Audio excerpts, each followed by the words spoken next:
With that, I guess we'll get started.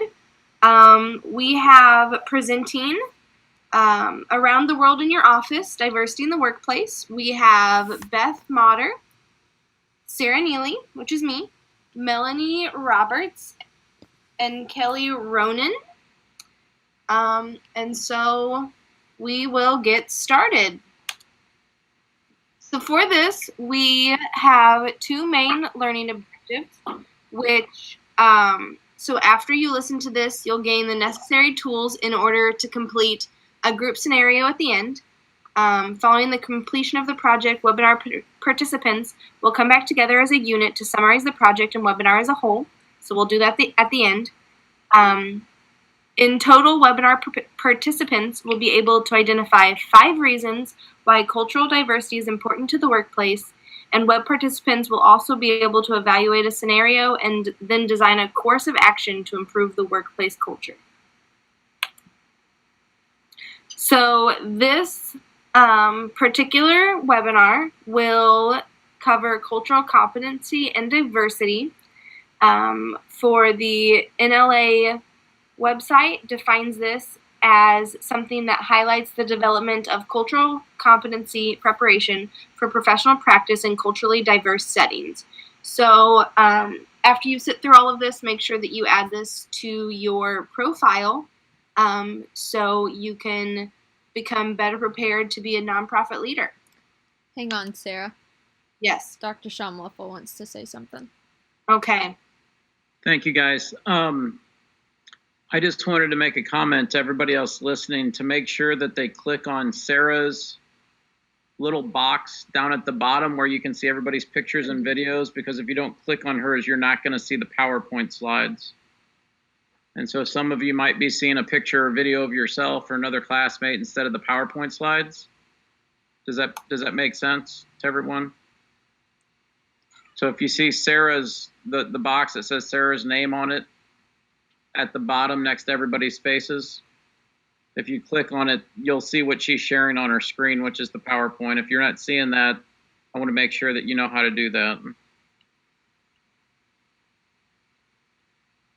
Are we good?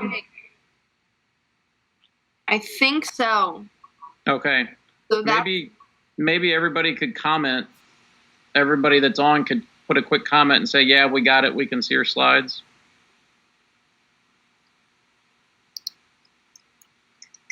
Thank you, Tiara. Thanks, Autumn. April, Maggie, and Melanie, boy, they're having a party. Jay Smooth's got it, good.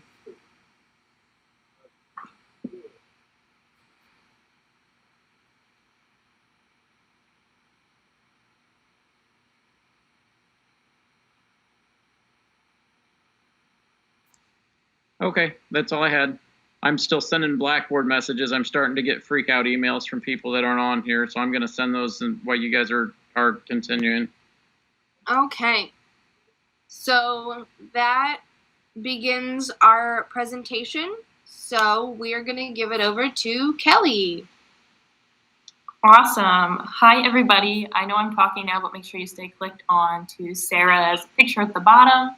That way you are still looking at the slides. So I'm going to kick off our webinar here by just giving us some basic beginning information.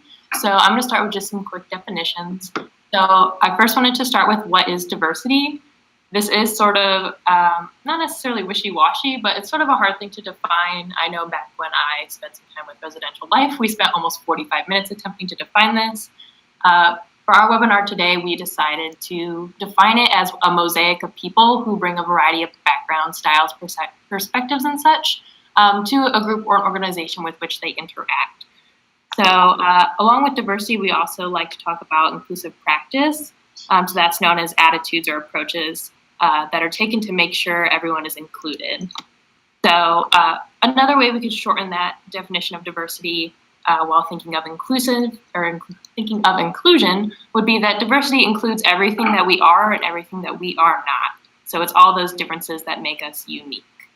So that's our definition that we're going to be rolling with as diversity. And then when we get to our workplace more narrowed view, you can continue to think of that as our differences. So you can go ahead and click next, Sarah.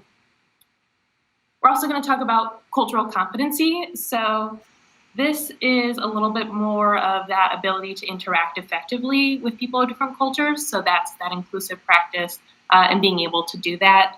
So that's being respectful and responsive to people with different practices or beliefs.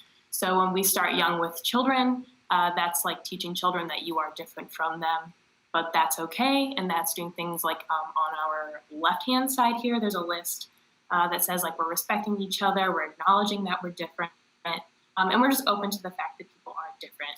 So on the other side are some of the things like stereotyping, judging, or assuming something about someone's culture, beliefs, anything like that. Those are things that would be on the negative side of cultural competency. So as we continue on to talk about these things in the workplace, we want to think back to these definitions. So we're going to move on really quickly to this next slide. So we have these dimensions of diversity. They're kind of our big picture for today. So this is sort of like a wheel in ways. So when we think of diversity, and I did say the word differences earlier, we don't think just about those surface differences, which is sort of like the surface of the circle there, that outer circle. Those are things that you might see about someone or know about someone right away. So that's like the way they look, where they might work, things like that. And then we think on the inside, we have things like our age, our ethnic heritage, our gender, our age. So this wheel right here shows the complexity of the filters through which we process people. So when we're looking in the workplace, we have to consider all of these things. So one example I wanted to give on the next slide here. So this is the YMCA's Wheel of Diversity. So they actually have this wheel that they use. So this is a good example of a nonprofit organization that's focusing on putting diversity and cultural competence into their workplace. So this YMCA wheel, which can be found from many different branches on websites or in different sort of strategic plans they have going on.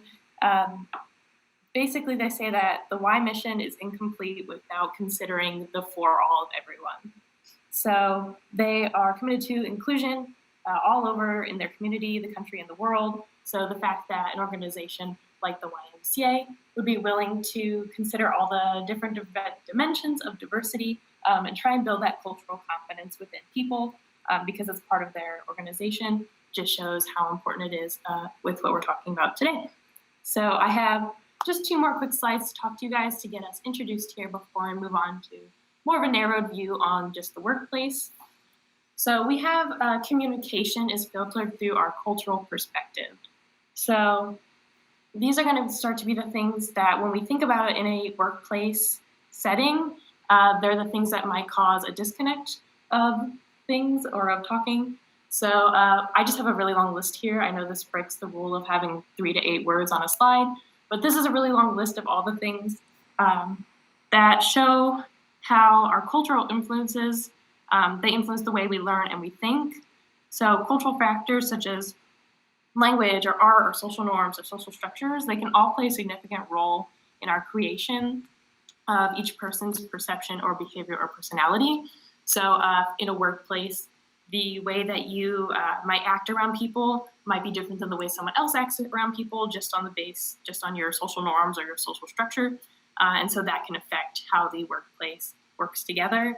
Another example could be things like just your straight up culture. So like I have an example of Chinese people often smile when they're embarrassed. So some of us might think that they're not being serious when that's just how they act. Also things like different religions, they react differently to things, and that can affect how we are perceiving a person just based on something as simple as the way they take something that's said or the way that they react to something. So that leads me to one last slide here. So this is our cultural or our generational differences. So one of the big things we wanted to talk about in the workplace is there's a lot of talk of millennials versus those baby boomers and so on and so forth.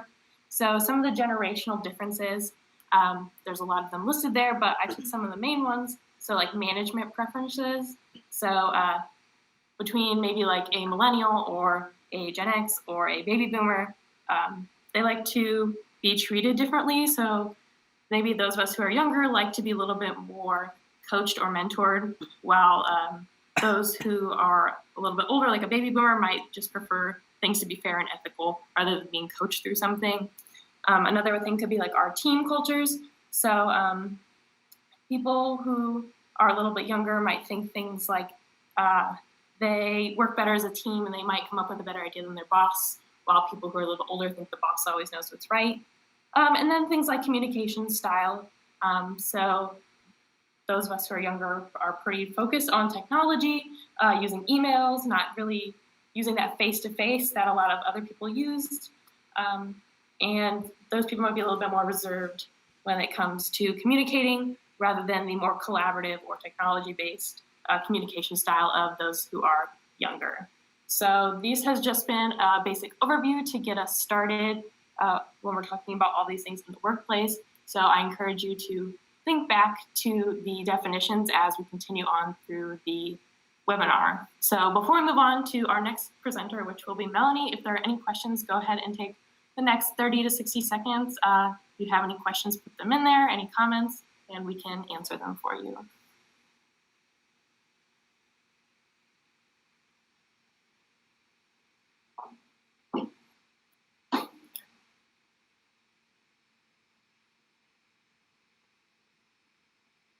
Thanks for the compliments. Feels good.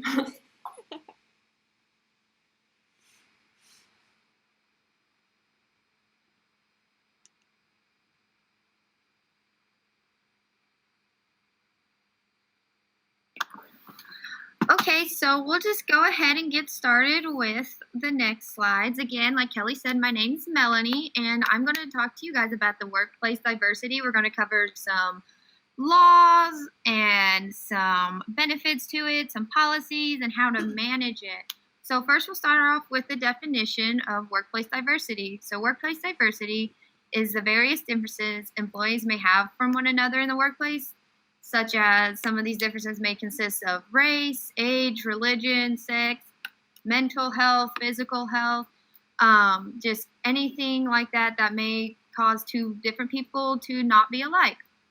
So next we'll go into some of the laws that have been created for workplace diversity. So the very first one that was ever created was called the Equal Pay Act of 1963. So this act was initially created to stop the inequality of wages between males and females. Some may say that's still an issue today, but it also applies to a lot of different circumstances nowadays too, such as like maybe differences in race and in age. So this law is enforced by the U.S. legislature. The Equal Pay Act of 1963 mandates there is an equal pay or equal work regardless of contrasting qualities between employees. So there should be an equal playing ground. So if I do the same work as Bob over in the cubicle next to me, like we should be getting paid the same amount no matter what. Next, we have the Americans with Disability Act of 1990, and this is a civil rights act, or civil rights law, that protects individuals living with disabilities from discrimination in all public areas, especially the workplace. It was developed to provide individuals with disabilities the same level of opportunity and rights as everyone else in our society. So this gives them the confidence when they walk into an interview or into just their organization, that when they get there, they're gonna have just as much a chance as anyone else there, and there will be no discrimination against them. And then so their next law I have is the big head honcho law and act for workplace diversity. This is a federal law that enforces the prohibition of diversity in the workplace. It constrains discrimination against employees of differences, like I stated in the previous slides about the definition. So it enforces no discrimination against sex, religion, race, nationality, and everything else from before. So as we move on, there are so many benefits of working with diversity in your organization. So we'll start with it improves understanding of those you work for, with, and around. So everyone has a better understanding of all their co-employees, which is a wonderful thing. Then we have creates a work environment that allows everyone to reach their full potential, provides multiple perspectives on problem solving. So you may think you have a really good idea for a problem that your group's having, but Jenny over here that could have an even better understanding or idea from her past or from her background. So it's always good to be open-minded and listen to your coworkers and try to find the best solution, even if it means it is not yours, perhaps.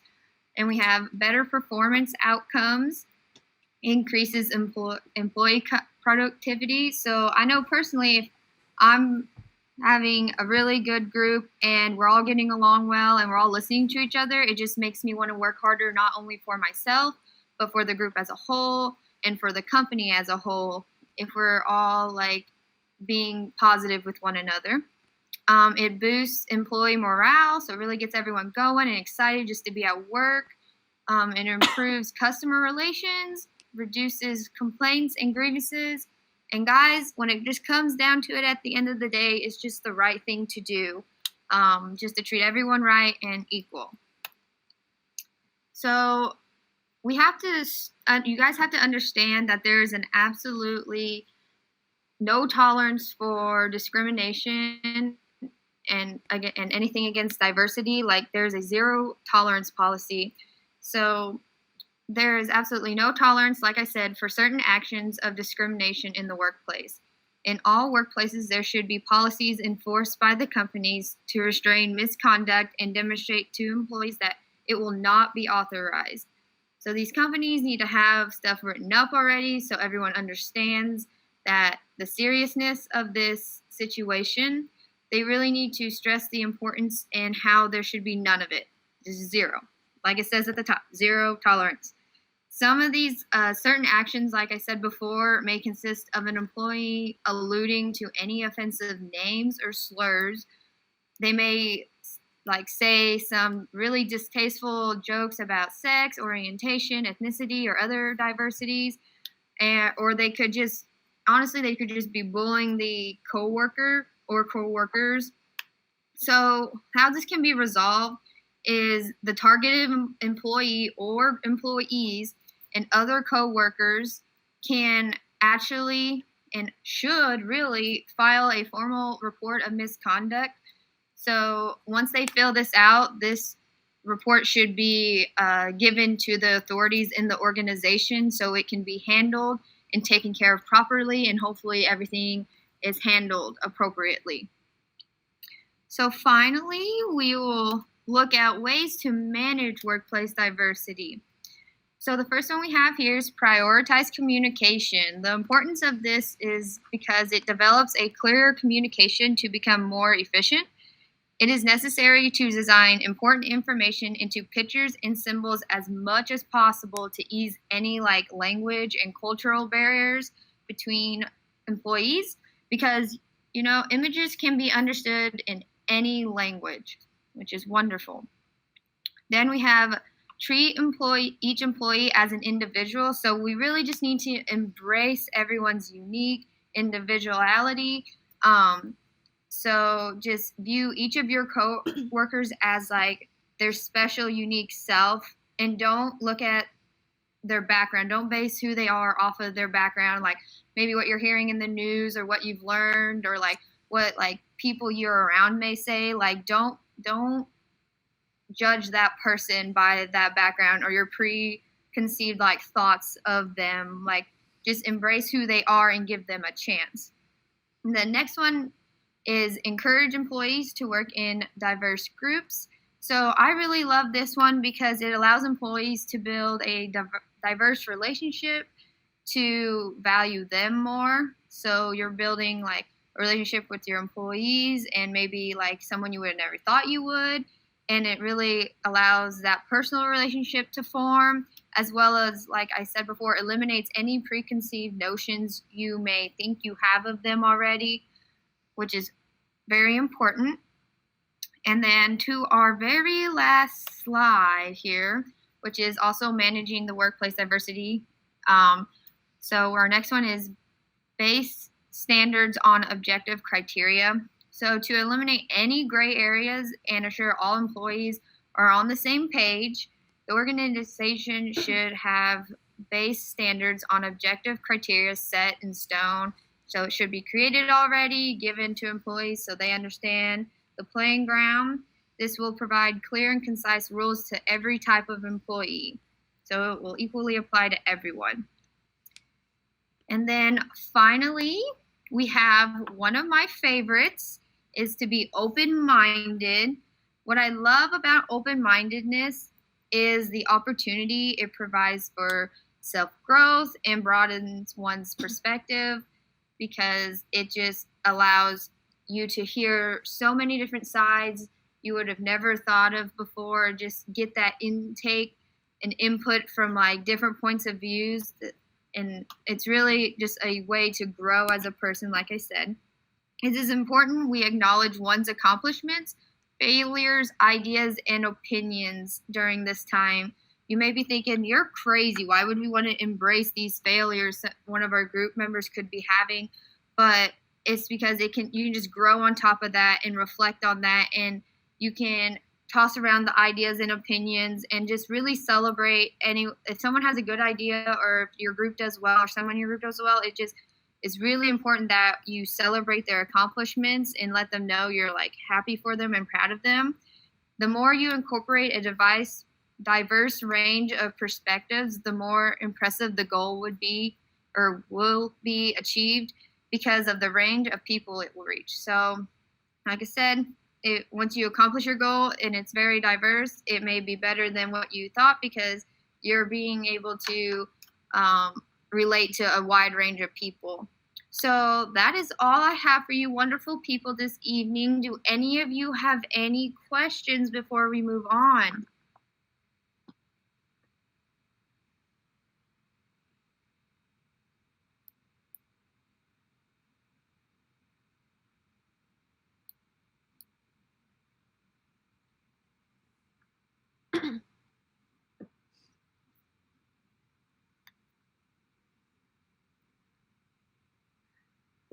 Okay, well, I guess we'll move on to our next person, Miss Beth, whenever you're ready.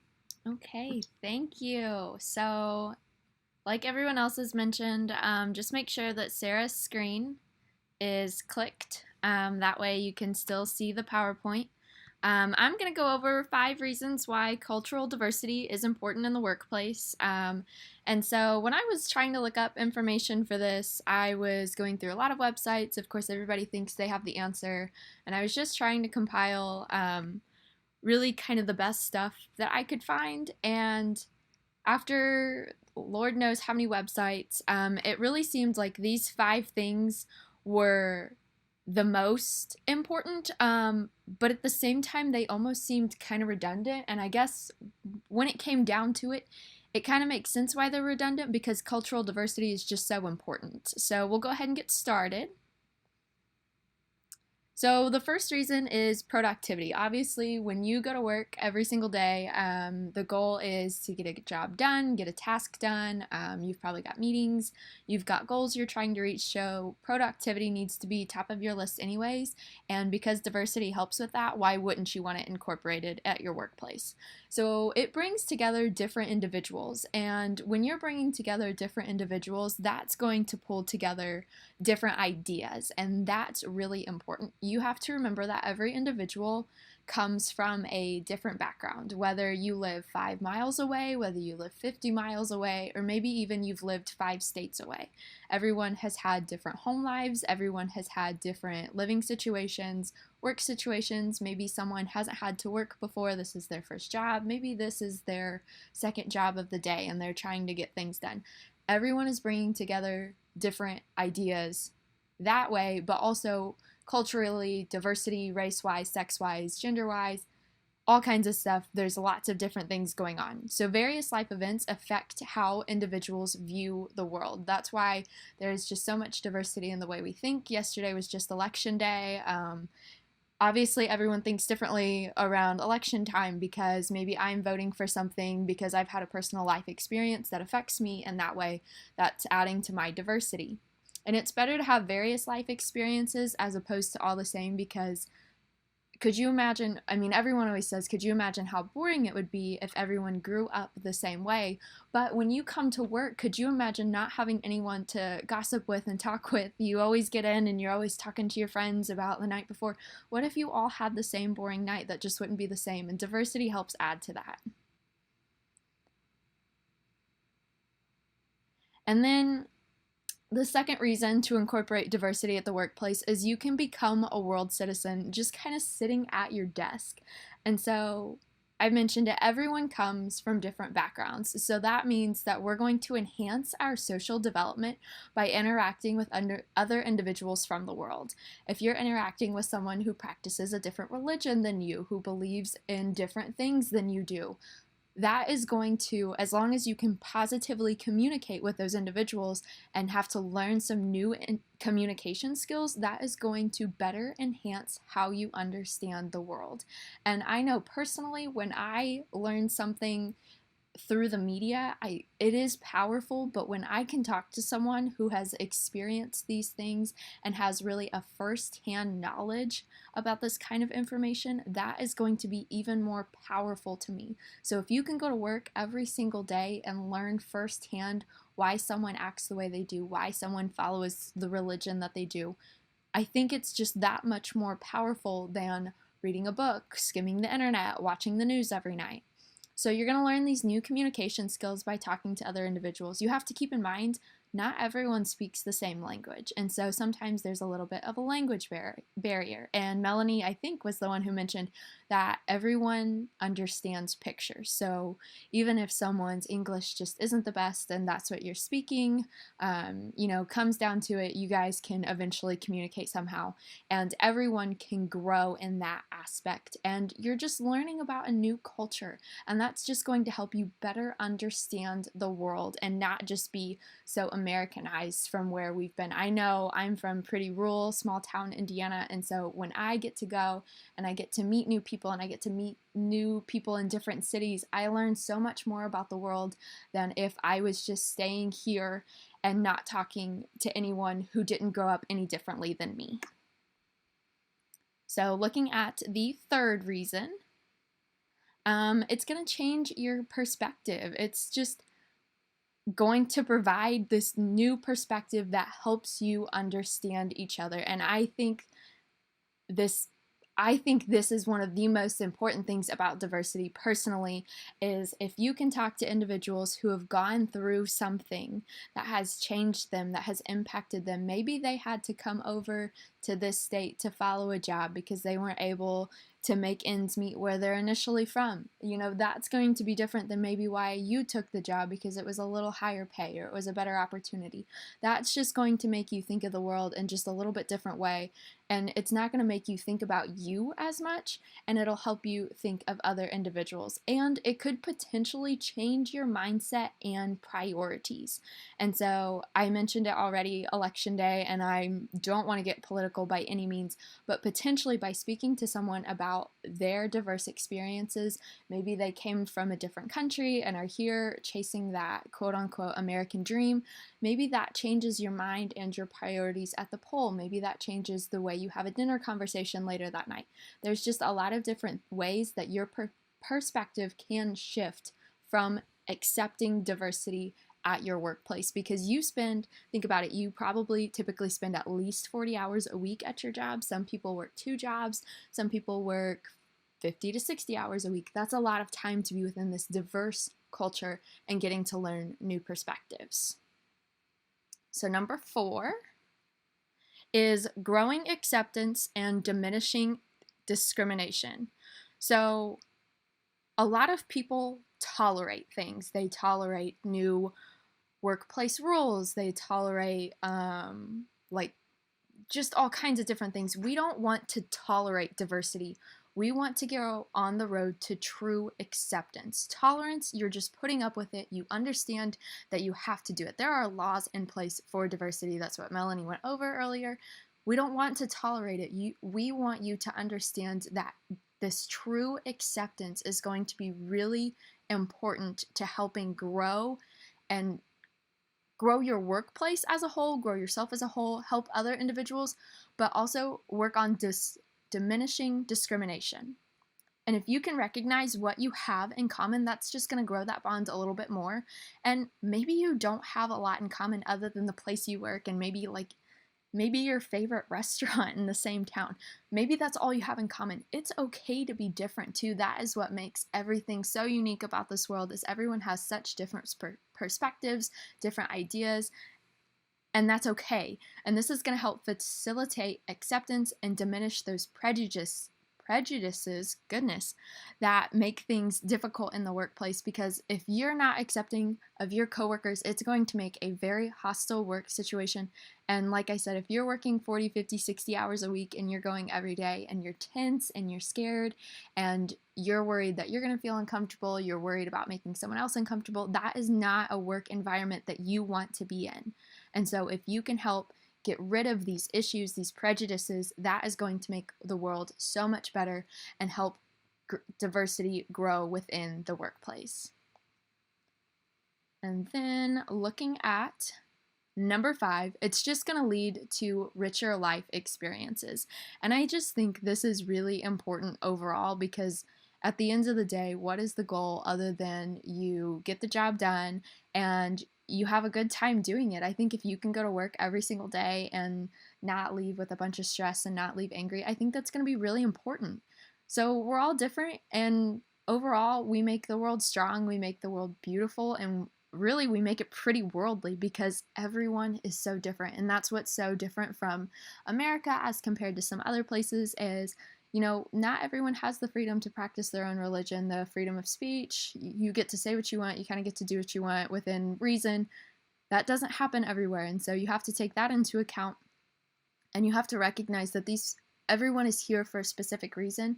And together, our ideas can combine and try and make things just a little bit better. So, like I said, these 5 seemed almost a little bit redundant to me, but when I went through website after website after website and they all practically said the same thing, I think it makes sense, because I think diversity is something that you cannot preach enough about. And it's a lot of positives, and it might be uncomfortable at first if there's a bit of a barrier, if you don't understand, but at the end of the day, you don't understand everything, and to learn a new culture and just to ask questions and to be genuinely intrigued about it, you're not going to offend anyone. So if anybody has any questions, go ahead and leave a comment. And then we'll get ready and go on to the next section.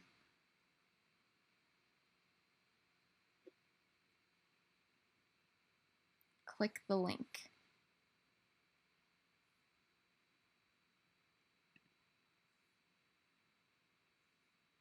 Okay, I'm going.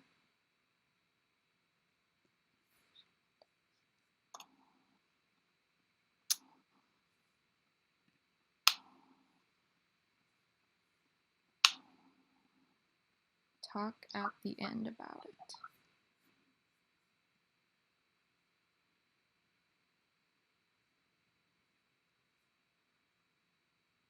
At the end of the presentation, you mean? Yep, okay. I will read through that.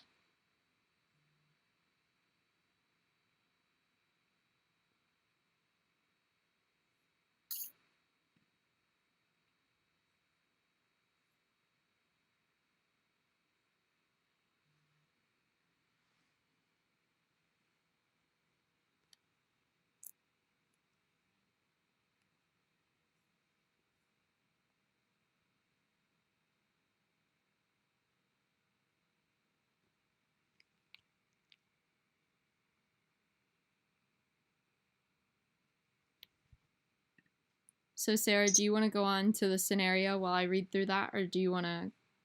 Sure. Okay. Okay, we're going to try something that I haven't tried yet. So if it doesn't work, I apologize. Bear with me. I want to see if we can pull this up Or can I hide the... Never mind. We're gonna go back. Oops, so sorry. Technical difficulties. Where'd it go? There it is. Okay. So the second the second learning objective was that you would be able to evaluate a scenario based on what you've just learned about diversity. So we have 3 different scenarios we're going to go through, and I want you guys all to pay attention to these and then add your own opinions and whether or not this is discrimination in the comments.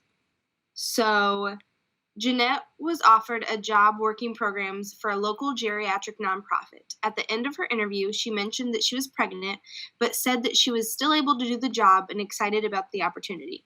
When Jeanette called to get her start date, the manager said he had hired someone else. He said he was afraid that Jeanette would hurt her baby carrying heavy items or using cleaning supplies, and that the elderly participants might not like having a single pregnant woman being around them. He invited her to reapply after she had her baby.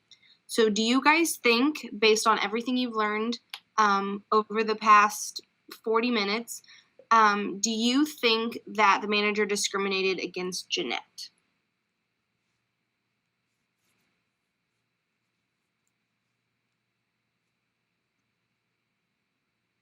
I'm gonna look at the comments so I can see you all.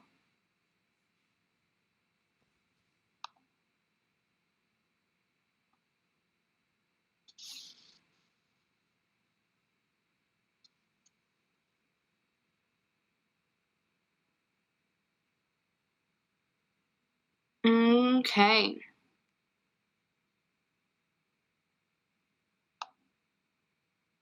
I'll give you guys about 15 more seconds to tell me whether or not you think she was discriminated against.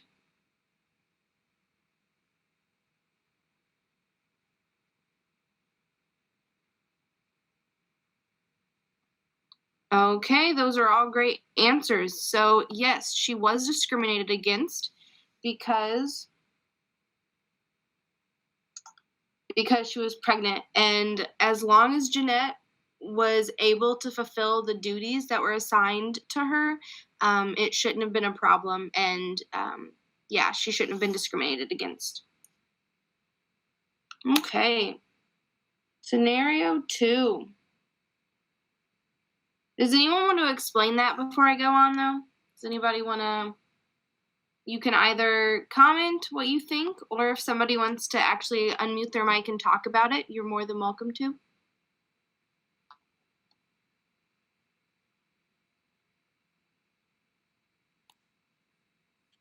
Anybody?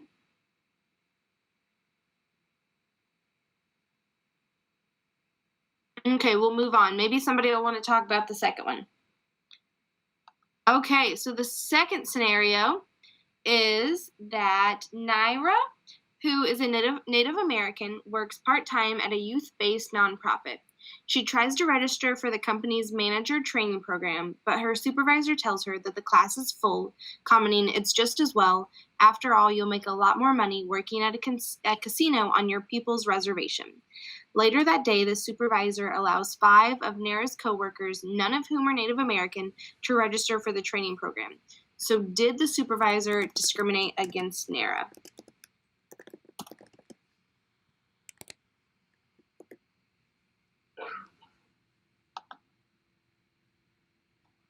What do y'all think? Do you think she was discriminated against?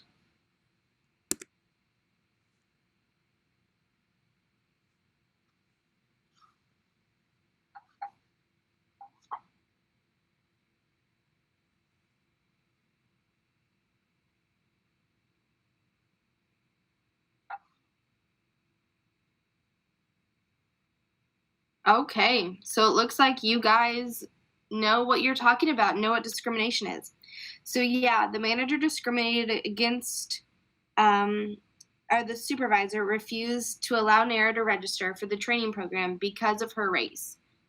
the supervisor's decision to allow 5 non-Native American employees to register for the training program after telling Nara that the class was full, along with his comment, suggests that he may have denied her access to the manager training program because she was Native American. So yeah, that was full-on discrimination. You guys are doing great at this. Ooh, and Kelly, maybe even because she was a woman. That's smart. Smart thinking. Okay. Let's do the last scenario. Okay, so April applies for a job at a human resources-based organization. The program director is impressed with April's recent work experience and the positive references and offers her a job. On her first day, April asks the program director where she should put her medication, which needs to be refrigerated. The director asks her what the medication is and why she needs to take it. And April explains that she was diagnosed with bipolar disorder a few years ago. The director nods and shows her the refrigerator in the employee break room. At the end of the day, the program director tells April that he decided that the job was not a good fit for her. He says that the job could be very fast-paced and requires dealing with customers who may be rude and impatient. He expresses concern that the stress of the job may make her medical condition worse and says that he does not want to risk her hurting herself or her coworkers if she has a mental breakdown while working. So what do you guys think? Do you think that the director discriminated against April?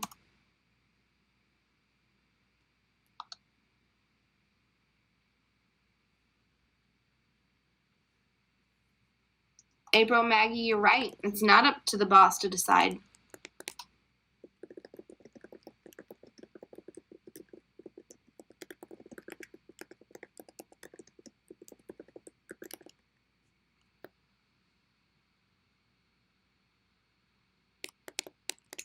Yeah, he could argue his case that he was just thinking of her well-being, but the manager discriminated against April by asking her about her medication in the first place and by firing her. The manager should not have asked April about her medication, and in general, employees are not allowed to ask employees what prescription medication they are taking. The manager also discriminated against April by firing her because of her bipolar disorder. There is no evidence that April was unable to handle the position and would pose a danger to herself or coworkers. And in this example, the manager shouldn't have asked April about her medication. And however, if an applicant or an employee requests a workplace change because of a disability, the employer may ask for medical information, but not until then. April, I'm sorry that you felt personally attacked. It was just a random name that was in the scenario. Okay, does anybody have any other comments or concerns about that before we keep going?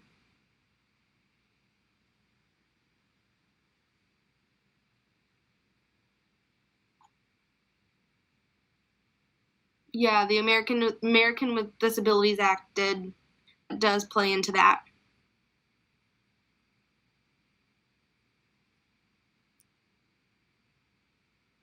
Okay, let's go back to the presentation.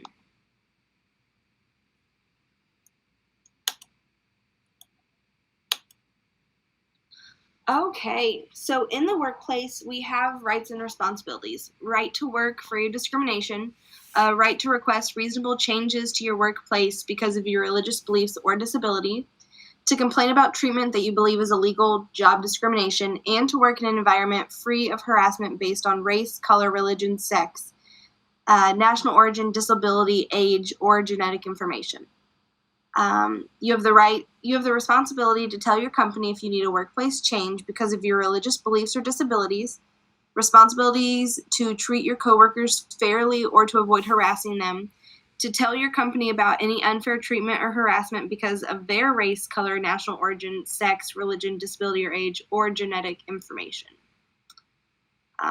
So that's just kind of what we've learned during this webinar.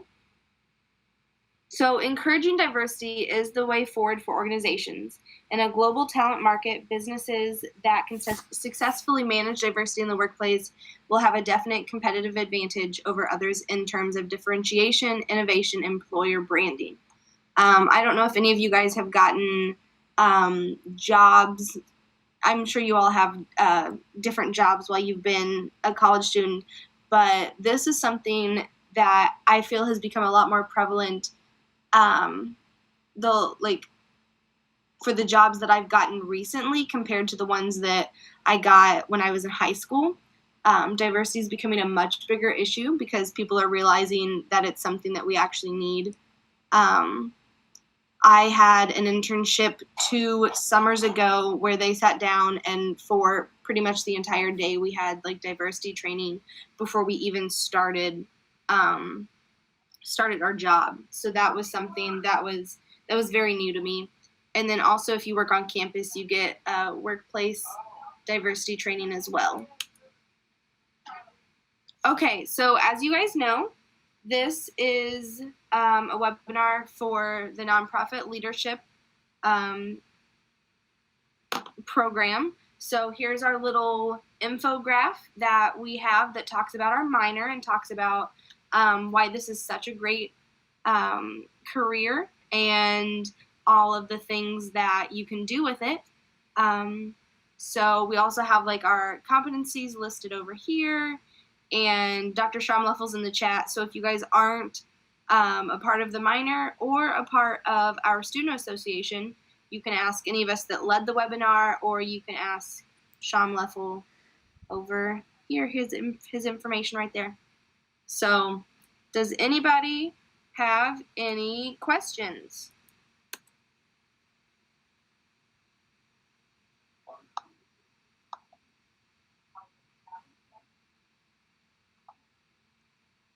Any questions, comments, burning concerns? Thank you, Jakish.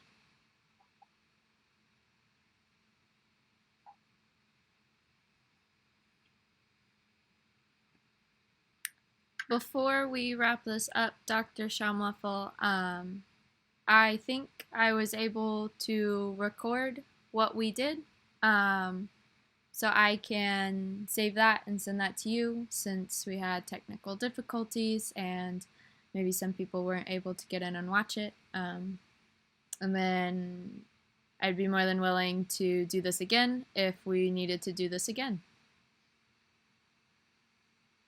Good. Did everybody get a chance to take a look at the diversity and inclusion index that I sent and the link? Yes, so that's specifically for 501c3s?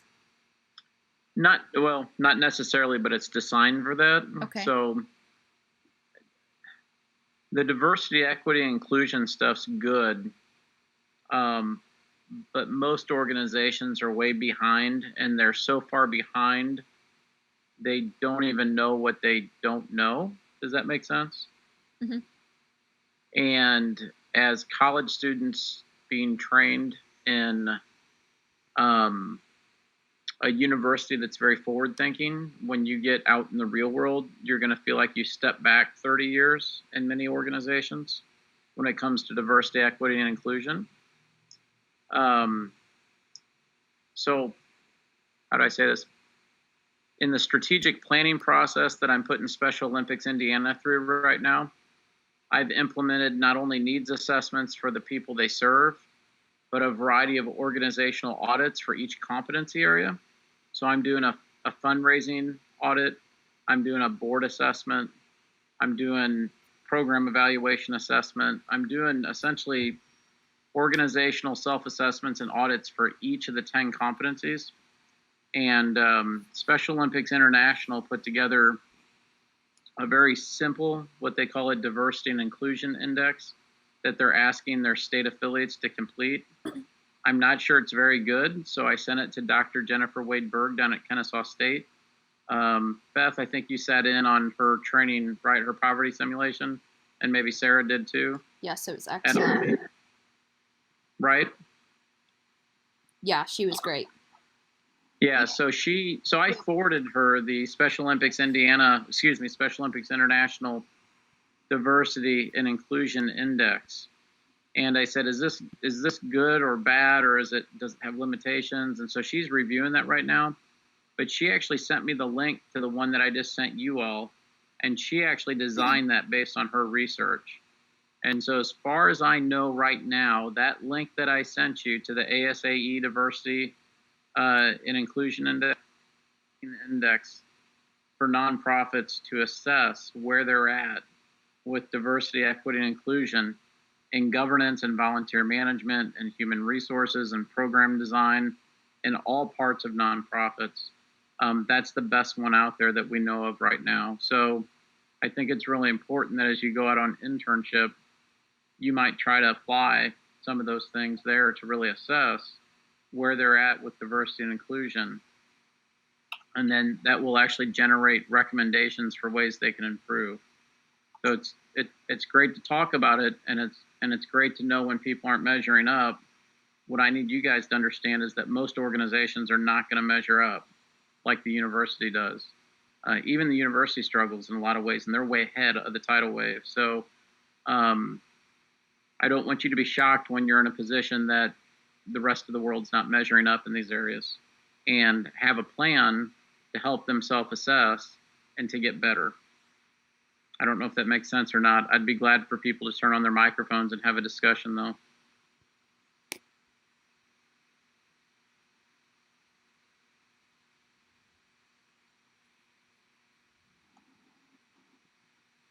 I thought that made sense. And she was excellent at AMI. If she presents again, I definitely think I would definitely recommend that to anybody going to AMI this go around. Yeah, it was really good. I agree. It was really eye-opening. She's a spunky person, isn't she? Yeah, she was. I didn't know what to expect. I always work to stay on her good side. Yeah, you won't know what to expect, but I learned a lot. I can't even describe what to expect. I'm pretty sure my mouth got duct taped. Yep. It's nice to know all the laws, and I think the content that you guys covered is excellent. I just don't want to send you out of our program with unrealistic perceptions of what it's going to be like, and I don't want you shocked when you're in organizations that violate everything that was talked about tonight and them not even know that something's wrong. And many organizations are going to be in that position. Not that they're trying to be nasty and not that they're trying to discriminate. They honestly, in many ways, just don't know, and they're that far behind. And I would be remiss if I didn't share that with you all. And I'm not saying it's okay, so please don't think that I'm saying that it's okay that they're that way, but they are, and they don't know what they don't know. And so we have to find ways to gently nudge them in the right direction.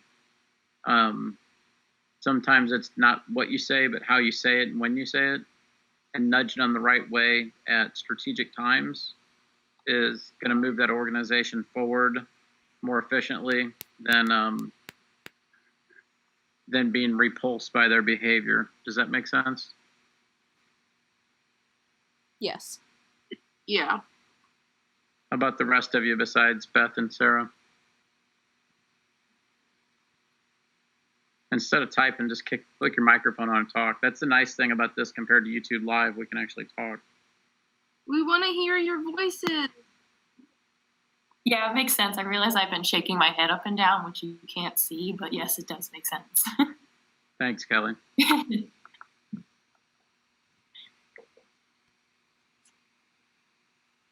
What about Autumn or Jakeesh, Maggie, the other Maggie? I think Brooke's on too, but her name's Tyler on the screen.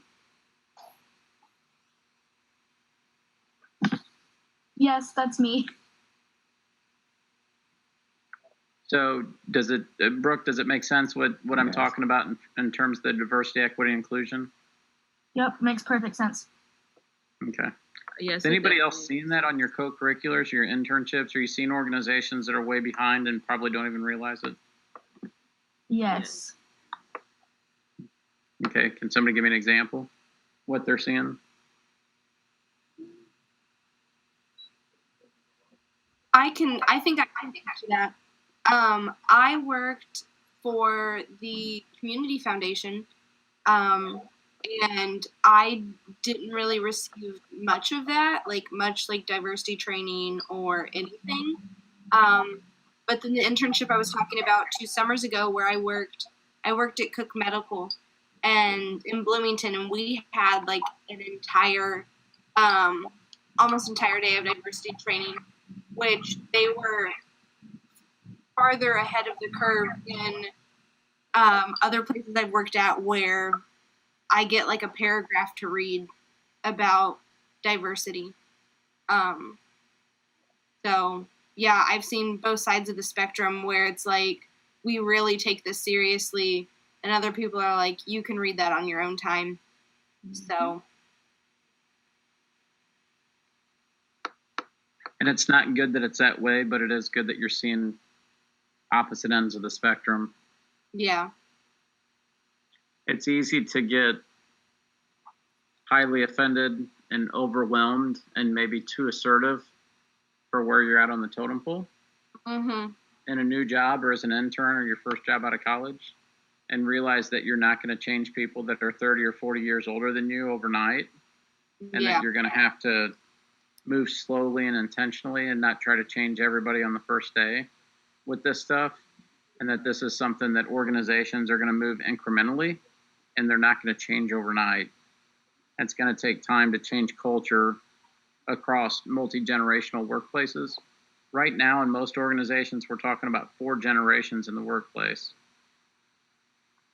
We still have some World War II generations. We have baby boomers, Gen Xers, millennials, and even right now, we still have some greatest generation, which is the World War II generation, that are in their late 80s and 90s, even still out in the workplace. And now we have post millennials, which are mostly you guys. I mean, everybody's still calling you millennials, but most of you are not. You're post millennials. The oldest millennials are almost 40 now, which is interesting because most of the real world still thinks of millennials as high school and college kids, and they're not. Millennials are actually the majority of the American workforce now. So we're at that point where we have parts of a really old generation and a really young generation, and we have 3 generations that are in the workforce. So depending who you talk to, 4 to 5 generations. Those older generations are going to take time to change. Some people are never going to change. They're just going to have to retire and wash out and age out of the system. And as a young person, you're going to have to allow yourself to let some of those people age out, right? Because they're not going to change. Other people will come along if you meet them where they're at, and help them improve on their timeline, not on your timeline, and not on your timeline based on the perception of how fast things move in a university socially, and just recognizing that timeline takes longer outside the university setting. So I'd be glad to take some questions about that. I don't want to scare you all, but I also don't want to set up a false sense of the real world's just like the university in this area, because it's just not. I think you guys can turn on the news and see that, but even in human service related nonprofits, faith-based nonprofits, some of the greatest discrimination and poor behavior that I've seen has been in the faith-based setting. Even when it comes to special needs stuff with my son, so you got to be prepared for that, and you got to prepare to be patient and realize that some people aren't being intentional when they're being offensive. You're just going to have to meet them where they're at and bring them along at a pace that they're ready to move at.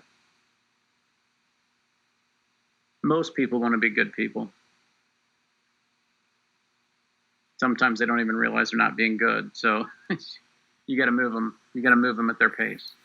And so there's a lot of wisdom there, being a Gen Xer, and being a Gen Xer that spent a lot of time in a university. I'm well ahead of the tidal wave as a Gen Xer, but even the Gen Xers are way behind you guys. And you guys are in the right spot. I think we need to get everybody where you all are at. I just don't want to send you out there to the point that you overstep your bounds, so to speak.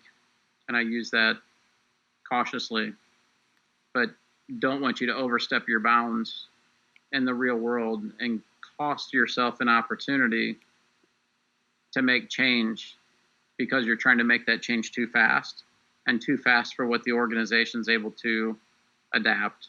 It's kind of like trying to eat too much too fast. You see these people putting so many hot dogs in their mouth and trying to swallow it, and they can't. You bite off more than you can chew.